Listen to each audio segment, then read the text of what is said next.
lấy cái gì khi khala tơ đi vợ mà thấy xa nali sang cả phàm ấy na thấy tăng mong kinh cả hai nga ya đi chân ra hồ cặp cái chưa tha đến nỡ khôn xa đời vì mình na rình phai nè tuy ngờ shit sai nay vì xa ra đời khăng san đã na chờ mà thay đời in na ngỡ chinh chinh ngỡ chỉ qua khăng đời in ngỡ san chính nơi nơi khờ lấy làm chi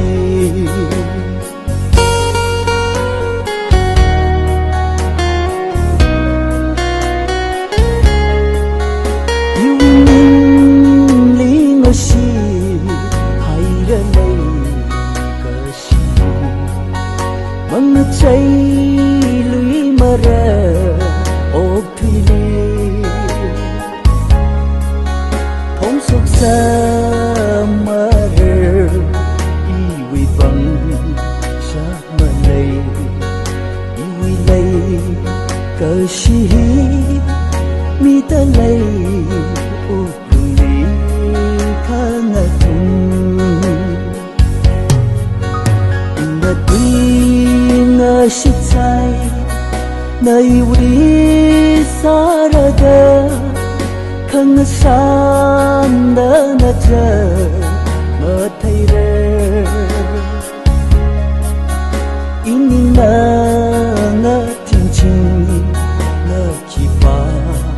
khăng đời in ngỡ san chính na na khờ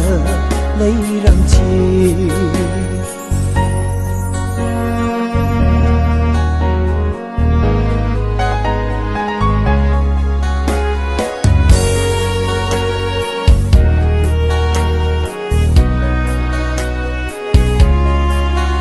lấy cái gì cơ li hao ô cơ li thằng tô mất thấy xa ý ninh mơ đi char say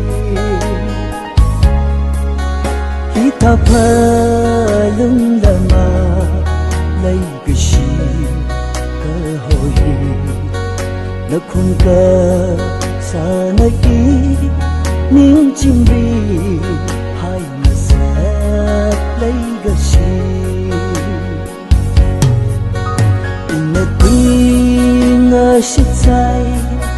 nay vì xa ra đời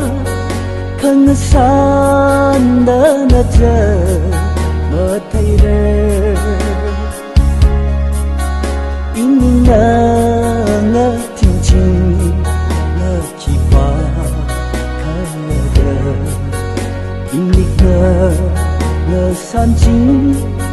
nơi nơi khờ lấy